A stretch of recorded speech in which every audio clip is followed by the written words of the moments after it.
हाय। आज मैं बात करने वाला हूँ एस्ट्रोलॉजी एंड डिजीज़ के ऊपर। ठीक है, कैसे एक एस्ट्रोलॉजी आपकी बीमारी को ठीक कर सकता है। ठीक है, आपके कुंडली में कौन से हाउस प्रॉब्लम में है जिसके कारण आपको वो बीमारी हुआ है। आप कैसे देख सकते हो? आप देखो, मैंने इस चार्ट में दे के रखा हूँ। 12 के 12 घर है और हर घर एक एक बॉडी पार्ट को रिप्रेजेंट करते हैं। अगर आपके उस पर्टिकुलर बॉडी पार्ट में कुछ प्रॉब्लम है तो आपने देख लो इस चार्ट पे कि कौन से हाउस को वो बॉडी पार्ट रिप्रेजेंट करते हैं। फिर आप देखो अपने चार्ट पे उस हाउस में कोई मेलेफिक प्लैनेट बैठा है कि नहीं, या तो मेलेफिक प्लैनेट का नज़र है कि नहीं। अगर है, उस प्लैनेट को ठीक कर दो, बीमारी ठीक हो जाएगा। As simple as that. देखिए, बहुत ही आसान भाषा में आपको ये समझा दूंगा। एस्ट्रोलॉजी कोई बहुत हार्ड सब्जेक्ट नहीं है। अगर समझ लो तो बहुत ईजी है। आप अपना लाइफ को भी ठीक कर सकते हो, दूसरों को भी हेल्प कर सकते हो। ठीक है, अभी देखो, ये जो 12 के 12 घर है, ये हर बॉडी पार्ट को रिप्रेजेंट कर रहे हैं। ठीक है, और आपको पता है कि 9 ग्रह में से 4 प्लैनेट है जो मेलेफिक प्लैनेट है। वो कौन सा आपको पता है? ठीक है, वो है आपका Saturn, Mars, Rahu and Ketu. तो ये 3-4 प्लैनेट जहाँ भी बैठेंगे, जहाँ पे इनका दृष्टि रहेंगे, बस उस घर पे आपको इशू रहेगा। उस पर्टिकुलर बॉडी पार्ट में आपको तकलीफें रहेगा। आप उस प्लेनेट को ठीक कर दो, या तो उसका डोनेशन कर दो, या तो उपाय कर दो, काम खत्म। ठीक है, तो ऐसे ही मैंने और डिस्कस करके रखा हूँ, मतलब और मेजर बीमारी के ऊपर। ठीक है, जैसे कि डायबिटीज़, प्रेशर। क्योंकि देखिए, कुछ कुछ बीमारी ऐसा है जो हमारे पितृ दोष के कारण हमें लगता है। ठीक है, हमारे पूर्वजों ने कुछ गलत किया होगा, या तो हमने पिछले जन्म में कुछ गलत किया होगा, जिसके कारण हमारे हमारे इस जन्म में हमें ये बीमारी हमें मिलता है। ठीक है, तो ऐसे मैंने 28 बीमारी के ऊपर डिस्कस करके रखा हूँ, और वो बीमारी आपके लाइफ में आपके ऊपर ऐसा बीमारी क्यों आया है, और आप ऐसा कौन सा उपाय करेंगे जिससे वो बीमारी ठीक हो सकता है। तो ऐसा 28 बीमारी के ऊपर मैंने डिस्कस करके रखा हूँ। तो आप मेरे डिस्क्रिप्शन बॉक्स में जाके वो ई बुक को परचेस कर सकते हो, और उससे आप अपने उस बीमारी को भी ठीक कर सकते हो, साथ में लोगों को भी हेल्प कर सकते हो। This is must for you.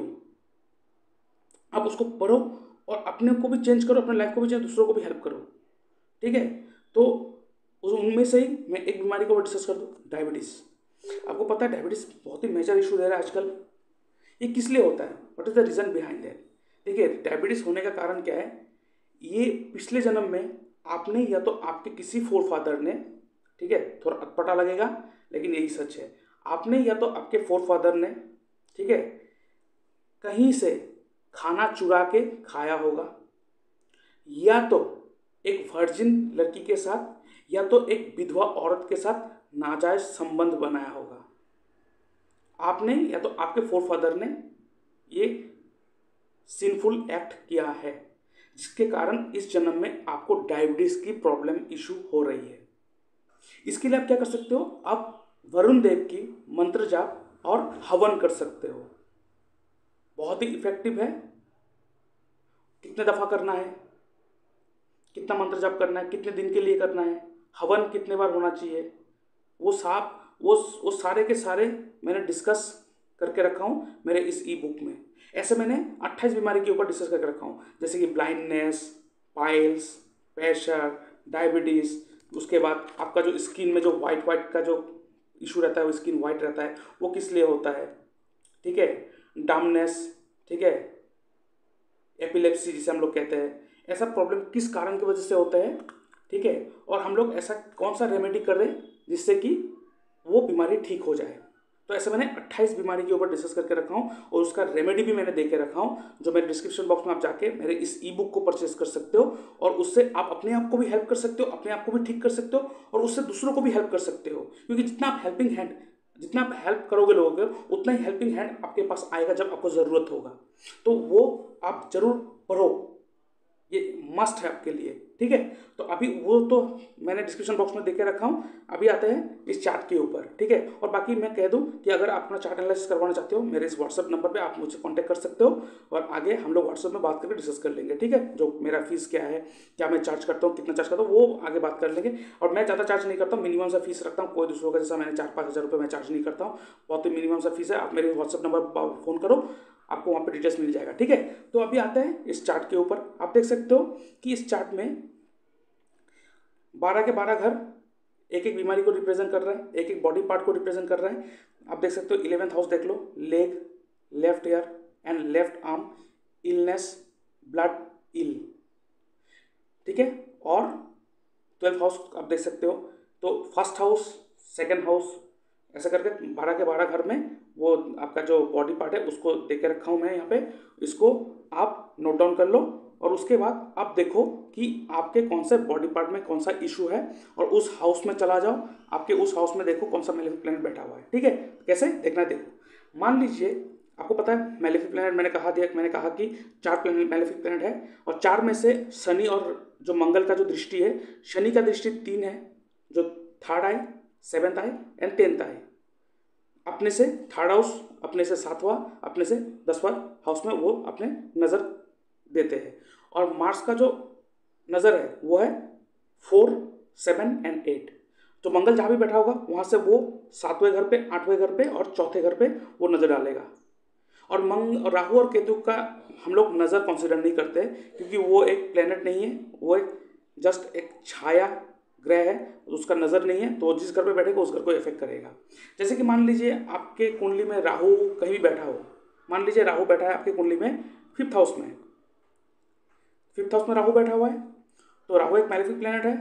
तो मान लीजिए आपको स्टोमक का इशू है, लिवर का इशू है, ठीक है, तो आपको बेली का इशू है, मतलब पेट में कुछ ना कुछ खराबी रहता है, आप दवाई खाते रहते हो, कुछ ना कुछ प्रॉब्लम चलते रहता है। तो आप देखो आपके कुंडली में स्टोमक का एरिया, बेली, लिवर, कौन से हाउस उस पार्ट को रिप्रेजेंट करते हैं। 5th हाउस देख लिया तो अपने कुंडली में आया, अपने कुंडली में देखा कि 5th हाउस में राहु बैठा हुआ है, तो आपको पता चल गया कि यहाँ पे कौन तकलीफें दे रहा है, राहु दे रहा है, ठीक है, वो ठीक है। लेकिन अभी देखो उसके अलावा शनि और मंगल का भी दृष्टि है कि नहीं, क्योंकि अगर दृष्टि होगा उनका भी उपाय करना पड़ेगा। अगर नहीं है तो राहु का उपाय कर दो। राहु का उपाय करोगे, देखिए उपाय तो कर दोगे, लेकिन उपाय से आपको रिलीफ मिल जाएगा, लेकिन कुछ दिन बाद सेम इशू क्रिएट हो जाए। क्यों? वहाँ पे राहु ऑलरेडी बैठा हुआ है ना, तो इसका मतलब आपका लाइफस्टाइल चेंज करना है। दैट मीन्स आपको तला हुआ चीज़, फास्ट फूड, ये सब चीज़ें ना ज़्यादा नहीं खाना है। जिसका 5th हाउस में राहु बैठा है उनको ना सादा सीधा खाना खाना है हमेशा। उनको मांस, मदिरा, धूम्रपान ये सब नहीं करना होता है, ठीक है। तो अगर वो करेंगे तो प्रॉब्लम पड़ जाएगा, ठीक है। जैसे कि मान लीजिए मंगल कहीं भी बैठा हो, ठीक है, मान लीजिए मंगल आपके 1st हाउस में बैठा हो, तो 1st हाउस में बैठा मंगल आपके सिर दर्द को डिनोट करता है, या तो सर का इशू रहेगा, फेस का इशू रहेगा, ठीक है, कुछ ना कुछ इशू रहेगा। और उसका 7वां नज़र कहाँ आ रहा है? आपके 7th हाउस में, और आप उसका 8वां नज़र आ रहा है कहाँ पे? 8th हाउस में। तो 8th house is all about आपका जो प्राइवेट पार्ट, सेक्सुअल ऑर्गन दिखा रहा है, ठीक है। और अगर आपके प्राइवेट पार्ट में कोई इशू है या तो आपके सेक्सुअल लाइफ में कुछ इशू है, इसका मतलब यहाँ पे मंगल का दृष्टि है, मैलेफिक हो रहा है। तो आपको क्या करना है? मंगल का उपाय करना है, बस इशू खत्म हो जाएगा। मंगल का उपाय कैसे कर सकते हो? मंगल रिलेटेड चीज़ आप मंगलवार को दान दे के आओ, हनुमान जी का उपासना कर दो। राहु का प्रॉब्लम है, राहु का उपाय कर दो। राहु कौन सी चीज़ को रिप्रेजेंट करते हैं आपको पता है? राहु रिप्रेजेंट करता है नारियल को, छिला हुआ नारियल, जो छिला हुआ नारियल है उसको रिप्रेजेंट करते हैं, ठीक है। उसके बाद आप उड़द की दाल, ठीक है, ये सब रिप्रेजेंट करते हैं। तो उस चीज़ को दान दे के आओ। और राहु को कंट्रोल कौन करता है? दुर्गा माँ, दुर्गा कंट्रोल करता है। तो अब दुर्गा माँ का उपासना करना स्टार्ट कर दो। और साथ ही साथ आप वो सारा चीज़ जो मसालेदार खाना, तेल, भजिया, मसाला, वो खाना छोड़ो, ठीक है, उसको आपको चेंज करना है। अभी मान लीजिए आपको कहीं ना कहीं नी जॉइंट का इशू है, ठीक है, और ऐसे भी केतु अगर मेलेफिक हो तो नी जॉइंट का इशू प्रॉब्लम देता है। तो नी जॉइंट को कौन डिनोट कर रहा है? आपका 10th हाउस। यहाँ पे अगर सैटर्न बैठा हो तो आप देख लो, अगर आप बहुत ज़्यादा नॉनवेज खाते होंगे तो सैटर्न आपका तंग हो जाएगा और आपको उस घर का रिलेटेड प्रॉब्लम देना स्टार्ट कर देगा। तो नॉनवेज छोड़ दो। और सैटर्न क्या है, सैटर्न इज ऑल अबाउट मेहनत, ठीक है। कर्म के हाउस में सैटर्न बैठा हुआ है, मेहनत करके काम नहीं करोगे तो फिर आपको हेल्थ इशू दे देगा। तो आपको बस देखना है कि आपके कुंडली में जो आपको इशू है वो कौन से पार्ट को रिप्रेजेंट करते हैं कुंडली में। आप उस घर में आ जाओ, उस घर में बैठा मेलेफिक प्लैनेट या मेलेफिक प्लैनेट का नज़र को देख लो और उसका उपाय कर दो, उसका दान कर दो, ठीक है। तो उपाय दान करोगे तुरंत रिलीफ मिल जाएगा, लेकिन कुछ दिन बाद वो इशू फिर से आएगा क्योंकि प्लैनेट तो ऑलरेडी वहाँ बैठा है, ठीक है। तो आपको क्या करना है, आपका लाइफस्टाइल चेंज करना है। अभी मान लीजिए आपने कुंडली पे देखा, मान लीजिए आपका जॉइंट का इशू है, ठीक है। जॉइंट के लिए कौन सा हाउस डिनोट करते हैं, नी जॉइंट, बोन्स का जो जॉइंट्स है, जॉइंट्स का इशू है। आपने देखा अपने कुंडली में कि 10th हाउस बहुत अच्छा है, 10th हाउस का मालिक भी बहुत अच्छा है, वहाँ पे कोई मेलेफिक प्लैनेट का भी नज़र नहीं है। तो आपने सोचा मेरा तो यहाँ पे कोई नज़र नहीं है, लेकिन आपको इस चीज़ से धोखा नहीं खाना है। आपको साथ साथ ट्रांजिट चार्ट को भी देखना है। आप अपने ट्रांजिट चार्ट में देखो कि कौन से हाउस में कौन सा मेलेफिक प्लैनेट बैठा है और उसका दृष्टि कहाँ पे कौन से हाउस में आ रहा है, उसे ठीक कर दो, ठीक हो जाएगा। अभी मान लीजिए कि उपाय तो कर लेंगे, लेकिन कभी कभार क्या होता है कि वास्तु के हिसाब से, जैसे हम लोग कहते हैं एस्ट्रो वास्तु के हिसाब से अगर कभी इशू आता भी है, ठीक है, कब आता है, देखिए मैंने कहा कि अगर आपके कुंडली में बैठा हो प्लैनेट तो वो इशू है, उसको ठीक करो। अगर आपकी कुंडली में बैठा नहीं है फिर भी उस हाउस में प्रॉब्लम है तो अपना क्या देखोगे, आप अपना ट्रांजिट चार्ट देख लोगे। लेकिन अगर ट्रांजिट चार्ट में भी वो पकड़ में ना आए तो आपको एक चीज देखना है जिसे हम लोग कहते हैं एस्ट्रो वास्तु। कैसे, अगर आपके कुंडली में जिस हाउस में जो राशि बैठा हुआ है, मान लीजिए आपको हार्ट रिलेटेड इशू है, हार्ट कौन से हर को रिप्रेजेंट करता है, 4th हाउस। अभी देखो आपके 4th हाउस में कौन सा राशि बैठा हुआ है, ठीक है, और उस राशि का डायरेक्शन क्या है, मैं अभी दे दूंगा डायरेक्शन, यहाँ पे आप देख सकोगे चार्ट में, ठीक है। मैं बता ही देता हूँ आपको, ठीक है, आपके लिए बहुत अच्छा हो। तो मैं राशि और उसका डायरेक्शन में बता दूँ, आप नोट डाउन कर लो, या तो मेरे इस ई बुक में आपको मिल जाएगा पूरा का पूरा, ठीक है। देखिए नंबर 1 राशि मेष राशि, उसका डायरेक्शन है ईस्ट, ठीक है। सेकंड राशि जिसे हम लोग कहते हैं टॉरस, उसका डायरेक्शन है नॉर्थ वेस्ट डायरेक्शन, ठीक है, north west and west of north west, ठीक है। थर्ड राशि जेमिनी राशि, उसका डायरेक्शन है नॉर्थ नॉर्थ वेस्ट, ठीक है। चौथा राशि कर्क राशि कैंसर, उसका डायरेक्शन है नॉर्थ ऑफ नॉर्थ ईस्ट, ठीक है। उसके बाद 5वां राशि 5th हाउस, 5th राशि लियो, उसका डायरेक्शन है ईस्ट ऑफ नॉर्थ ईस्ट। छठा राशि जिसे हम लोग कहते हैं वर्गो, उसका जो डायरेक्शन है वो है नॉर्थ। 7वां राशि जिसे हम लोग कहते हैं लिब्रा, उसका जो डायरेक्शन है वो है वेस्ट ऑफ साउथ वेस्ट। 8वां राशि जिसे हम लोग कहते हैं स्कॉर्पियो राशि, उसका डायरेक्शन है साउथ ऑफ साउथ वेस्ट। 9वां राशि धनु राशि सजिटेरियस, इसका डायरेक्शन है नॉर्थ ईस्ट। 10वां राशि कैप्रिकॉन, उसका डायरेक्शन है south of south east and south, दो डायरेक्शन इसको रिप्रेजेंट करते हैं। 11th राशि जिसे हम लोग कहते हैं एक्यूरियस राशि, उसका डायरेक्शन है वेस्ट। और लास्ट 12th राशि जिसे हम लोग कहते हैं पाइसिस मीन राशि, उसका डायरेक्शन है साउथ ईस्ट। तो आप देखो, अगर मान लीजिए जैसे मैंने अभी थोड़ा देर पहले कहा कि आपका हार्ट रिलेटेड इशू है, चेस्ट रिलेटेड इशू है, लंग्स रिलेटेड इशू है, ठीक है, तो आप देखो कि वो कौन सा हाउस रिप्रेजेंट कर रहा है, 4th हाउस। तो आपने देखा आपका 4th हाउस में कोई मेलेफिक प्लैनेट बैठा नहीं है, ठीक है। और साथ ही साथ और एक चीज़ देखिए, मेलेफिक प्लैनेट अगर बैठा भी हो, लेकिन मेलेफिक प्लैनेट अगर अपना स्वयं राशि में बैठा हो तो उस घर को कभी खराब नहीं करेगा। तो इसलिए अब गलती से भी अगर उस घर का रिलेटेड कोई प्रॉब्लम है, आप दूसरे प्लैनेट को देख लो, लेकिन वो प्लैनेट जो अपने ओन राशि में बैठा है, अपने खुद के राशि में बैठा है, वो कभी अपने हाउस को खराब नहीं करेगा। इसलिए उस चीज़ का दान मत करो। अब देखो उस घर में कोई दूसरा प्लैनेट आके रखा है कि उसका जो दुश्मन प्लैनेट वो भी अगर उसमें इन्वॉल्व हो रहा है तो वो इशू देगा आपको, ठीक है। तो आप क्या करो, आपको देखना है कि आपका फोर्थ हाउस मैंने कहा, मान लीजिए चेस्ट का इशू है, हार्ट का इशू है, कुछ है, तो आपने देखा कि फोर्थ हाउस में कोई भी मेलेफिक प्लैनेट का नज़र नहीं है। अगर मेलेफिक प्लैनेट है तो स्वयं के राशि में बैठा हुआ है, कोई इशू नहीं है। आपने ट्रांजिट चार्ट में भी देखा, वहाँ पे कोई प्रॉब्लम इशू दिखाई नहीं दिया। तो अभी आपको देखना है कि एस्ट्रो वास्तु के हिसाब से आप सॉरी, आपको देखना है कि एस्ट्रो वास्तु के हिसाब से फोर्थ हाउस में कौन सा राशि लिखा हुआ है।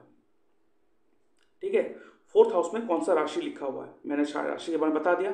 अभी देखना है कि उस राशि में कोई भी मेलेफिक प्लैनेट, ठीक है, वो राशि का जो डायरेक्शन है, वो राशि जो मैंने वहाँ बताया, उस राशि का जो डायरेक्शन है, फोर्थ हाउस में जो भी राशि लिखा होगा उस राशि का डायरेक्शन आप देख लो, मैंने कह दिया। उस डायरेक्शन में देखो कि कोई भी मेलेफिक प्लैनेट या तो फोर्थ हाउस का मालिक का दुश्मन या तो उस राशि का दुश्मन प्लैनेट आके बैठा है कि नहीं। मान लीजिए आपका चेस्ट का इशू है और यहाँ पे 9th राशि लिखा हुआ है। 9th राशि इज ऑल अबाउट धनु राशि। धनु राशि का डायरेक्शन मैंने कहा कौन सा direction, north east direction. North east direction में जुपिटर का दुश्मन कौन है, शुक्र आपको पता है, बुध पता है। तो अगर आपके नॉर्थ ईस्ट में ग्रीन कलर होगा, व्हाइट कलर होगा, तो आपके लिए इशू हो जाएगा। लेकिन वास्तु के हिसाब से अक्सर कहते हैं कि नॉर्थ ईस्ट में ग्रीन कलर हो सकता है, लेकिन एस्ट्रो वास्तु के हिसाब से आप वहाँ पे ग्रीन कलर नहीं कर सकते हो। अगर करोगे तो आपको प्रॉब्लम होगा। देखिए, वास्तु के हिसाब से घर को ठीक करना तो जरूरी है, लेकिन ऐसा क्यों है कि अगर घर में वास्तु का अगर प्रॉब्लम भी है तो हम लोग जैसे कहते हैं कि नॉर्थ ईस्ट में किचन होगा, टॉयलेट होगा, तो कैंसर होना है, आपको कैंसर होगा ही। लेकिन घर में सबको कैंसर नहीं होता है, किसी एक को होता है। क्यों होता है? अगर खराबी होना है तो सबके लिए होना चाहिए। उसमें आता है अभी एस्ट्रो वास्तु। वो एस्ट्रो वास्तु ही तय करेगा कि कौन से डायरेक्शन में कौन सा चीज़ रखा हुआ है, कौन से व्यक्ति को वो प्रॉब्लम क्रिएट करना है। तो अगर मान लीजिए अगर नॉर्थ ईस्ट, अभी जैसे मैंने कहा यहाँ पे धनु राशि लिखा हुआ है, अभी धनु राशि छोड़िए, यहाँ पे मान लीजिए जो राशि लिखा हुआ है, यहाँ पे लिखा है मान लीजिए 10वां राशि लिखा हुआ है और यहाँ पे बैठा शनि है। तो अगर यहाँ पे 10वां राशि लिखा और शनि बैठा हुआ है तो शनि तो अपने घर को खराब नहीं करेगा, अपने खुद के राशि में बैठा हुआ है। तो आपने देखा कि यहाँ पे कोई मेलेफिक प्लैनेट का भी नज़र नहीं है, आपने ट्रांजिट में भी देखा कोई इशू नहीं है। तो आप देख लो कि 10वां राशि जो 10th राशि है उसका डायरेक्शन कौन सा है, साउथ ऑफ साउथ ईस्ट या तो साउथ। तो साउथ ऑफ साउथ डायरेक्शन या तो south of south east direction में आप देख लो कि वहाँ पे कोई ऐसा कलर आपने डाला हो जो शनि का दुश्मन है। शनि का दुश्मन कौन है? शनि का दुश्मन सूर्य है, शनि का दुश्मन मंगल है, शनि का दुश्मन चंद्र है। ठीक है, शनि का दुश्मन राहु भी है, केतु भी है, लेकिन वो राहु केतु उतना इशू नहीं करता है क्योंकि राहु केतु को यहाँ पर हटा दीजिए। तो आप देख लो कि south of south east direction या तो साउथ डायरेक्शन में अगर रेड कलर होगा, जो pure red, dark red, normally हम लोग कहते हैं कि साउथ ईस्ट डायरेक्शन में रेड कलर होना चाहिए क्योंकि फायर एलिमेंट है और red colour represent fire element. लेकिन अभी वहाँ पे रेड कलर आएगा तो इनको तकलीफें होगा क्योंकि उसके घर पे south of south east direction या साउथ डायरेक्शन को रिप्रेजेंट कौन कर रहा है? शनि कर रहा है। और शनि का दुश्मन कौन है? मैंने कहा मंगल। शनि का दुश्मन कौन है? चंद्र। शनि का दुश्मन है सूर्य। अगर इनसे रिलेटेड कोई भी कलर आ जाएगा या तो इनसे रिलेटेड कोई भी आर्टिकल्स वहाँ पे आ जाएगा या तो इनके रिलेटेड कोई भी फोटो लगा देंगे, जैसे मून मदर को भी रिप्रेजेंट करते हैं, अगर मदर का भी फोटो वहाँ पे लगा देंगे तो आपके लिए इशू हो जाएगा। ठीक है, तो आपको देखना, मैंने डायरेक्शन के बारे में बता दिया। तो इस डायरेक्शन में आप देखो कि उस डायरेक्शन में कोई अपना शत्रु बैठा है कि नहीं। अगर उस डायरेक्शन में वो शत्रु बैठा है तो आपको तकलीफें देगा। मान लीजिए आपका हेडेक का इशू है, हेडेक का बहुत ज़्यादा इशू रहता है, headache headache headache headache. Headache कौन सा है? First house. अगर फर्स्ट हाउस का प्लेनेट, ठीक है, अगर जिस घर का बीमारी आपको लगा है उस घर का जो मालिक है अगर वो भी वीक है या तो प्रॉब्लम में है तब भी तकलीफें होगा। इसलिए आपका लगन का मालिक आप खुद हो। अगर उस घर का फर्स्ट हाउस का घर का मालिक अगर थोड़ा बहुत प्रॉब्लम में है तो आपका headache issue, face related issue देते रहेगा, हेयर रिलेटेड इशू देते रहेगा। तो आपके लगन का मालिक को ठीक करना जरूरी है। अगर मान लीजिए लगन का मालिक भी बहुत अच्छे पोजीशन में है, वहाँ पे किसी मेलेफिक प्लैनेट का भी नज़र नहीं है, तो आप देखो कि फर्स्ट हाउस में कौन सा राशि लिखा हुआ है। मान लीजिए फर्स्ट हाउस में लिखा है कोई भी एक राशि, मान लीजिए कौन सा राशि ले लूँ, ठीक है, मान लीजिए फर्स्ट हाउस में लिखा है कोई भी 5वां राशि, सिंह राशि। सिंह राशि का मालिक कौन है? सूर्य। अगर सूर्य आपके कुंडली में अच्छा बैठा हो तो आपके तो हेल्थ इशू तो इतना ज़्यादा नहीं रहेगा। लेकिन अगर सूर्य ठीक भी है फिर भी आपका headache, mental peace, mental problem आ रहा है, तो अब देखो कि आपके फर्स्ट हाउस में किसी मेलेफिक प्लैनेट का नज़र है कि नहीं, अगर मेलेफिक प्लैनेट बैठा है कि नहीं, अगर है उसका उपाय कर दो। लेकिन अगर नज़र नहीं है, उसका नज़र नहीं है, आपके मेलेफिक प्लैनेट का नज़र नहीं है, तो आप क्या करो, आप देखो कि ट्रांजिट में वहाँ पे है कि नहीं। अगर ट्रांजिट में भी नहीं है तो आप देख लो। अभी लियो जो राशि है, सिंह राशि, उसका डायरेक्शन कौन सा है? उसका डायरेक्शन है ईस्ट ऑफ नॉर्थ ईस्ट। तो अभी देखो east of north east direction में, ठीक है, east of north east direction में सूर्य का जो दुश्मन है, सूर्य का दुश्मन कौन है? सूर्य का दुश्मन शनि है, सूर्य का दुश्मन वीनस है। अभी देखो ईस्ट ऑफ नॉर्थ ईस्ट में अगर कोई ब्लैक कलर आएगा, वाइट कलर आएगा, तो आपको इशू क्रिएट करेगा। अगर उस डायरेक्शन में कोई ऐसा कलर आए, ठीक है, या तो कोई भी आर्टिकल भी हो शनि रिलेटेड या तो वीनस का रिलेटेड, तभी भी प्रॉब्लम होगा। वीनस अगर लड़के के चार्ट में देखो तो वाइफ को रिप्रेजेंट करता है वीनस। अगर उस डायरेक्शन में, east of north east direction में अगर अपना वाइफ का भी फोटो रहेगा तो आपके हेल्थ में या तो हेडेक या तो हेड का इशू रहेगा। ये कितना इजी प्रोसेस है, ठीक है। तो इस चीज़ को आप यूज़ करो अपने लाइफ में और चेंजेस देखो। अभी देखिए एक चीज़ कहूँ मैं, अगर आपके लाइफ में कुछ ना कुछ इशू आते रहता है, ख़त्म ही नहीं होता है, बहुत सारे उपाय कर लिया आपने, बहुत सारा उपाय कर लिया, फिर भी आपका जो इशू है वो ख़त्म नहीं हो रहा है, तो इसका मतलब क्या है? सबसे ज़्यादा तकलीफें हमारे कुंडली में कौन सा देता है? 6th house, 8th house and 12th house, हमें पता है।